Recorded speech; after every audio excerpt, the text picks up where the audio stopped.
ഇന്നലെ ദുബായിൽ നടന്ന എയർ ഷോയ്ക്കിടെ തേജസ് യുദ്ധവിമാനം തകർന്നു വീണുണ്ടായ അപകടത്തിൽ വിംഗ് കമാൻഡർ നമാൻ സിയാലിന്റെ ജീവൻ പൊലിഞ്ഞ വേദനയിലാണ് ഇപ്പോൾ രാജ്യം. അതിനിടെ നമാൻ അപകടത്തിൽപ്പെടുന്നതിന് നിമിഷങ്ങൾക്ക് മുൻപുള്ള വീഡിയോ പുറത്തുവന്നു. എയർ ഷോ തുടങ്ങുന്നതിന് തൊട്ടു മുൻപുള്ള വീഡിയോയാണ് പുറത്തു വന്നിരിക്കുന്നത്. പ്രതിരോധ സഹമന്ത്രി സഞ്ജു സേത്ത്, ഇന്ത്യൻ നയതന്ത്ര പ്രതിനിധി Deepak Mittal, Indian additional secretary Aseem Mahajan എന്നിവർക്കൊപ്പമുള്ള ദൃശ്യങ്ങളാണ് പുറത്തുവന്നത്. അതേസമയം നമാൻ സിയാലിന്റെ പിതാവ് അപകട വിവരമറിഞ്ഞത് യൂട്യൂബിൽ വീഡിയോകൾ തിരയുമ്പോഴാണ്.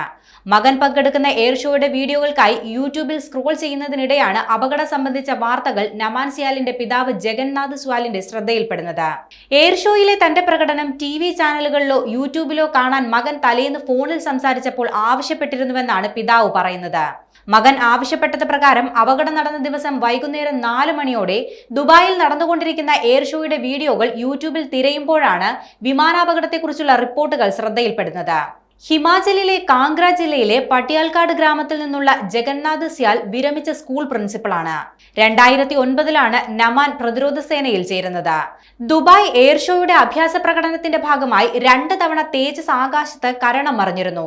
അതിനുശേഷമാണ് അപകടത്തിൽപ്പെടുന്നത്. സംഘമായുള്ള പ്രകടനത്തിന് ശേഷം ഒറ്റയ്ക്കുള്ള പ്രകടനം നടത്തുന്നതിനിടെ വിമാനം തകർന്നു വീഴുകയായിരുന്നു. ഗുരുതരമായി പരിക്കേറ്റ പൈലറ്റിനെ ഉടൻ തന്നെ ആശുപത്രിയിൽ എത്തിച്ചെങ്കിലും രക്ഷിക്കാനായില്ല. സംഭവത്തെ തുടർന്ന് എയർ ഷോ താൽക്കാലികമായി നിർത്തിവെക്കുകയും ചെയ്തിരുന്നു. എയർ ഷോയിൽ പ്രദർശനത്തിനെത്തിയ വിമാനങ്ങളും ഹെലികോപ്റ്ററുകളും പ്രദർശിപ്പിച്ച ഭാഗത്ത് നിന്ന് 1.6 കിലോമീറ്റർ മാറിയാണ് അപകടമുണ്ടായത്. അതുകൊണ്ട് തന്നെ വലിയ ദുരന്തമാണ് ഇന്നലെ ഒഴിവായത്. ഇന്ത്യ തദ്ദേശീയമായി വികസിപ്പിച്ചെടുത്ത വ്യോമസേനാ വിമാനമാണ് തേജസ്. ഒരു പൈലറ്റ് മാത്രമുള്ള ലൈറ്റ് കോംബാറ്റ് വിമാനമാണിത്.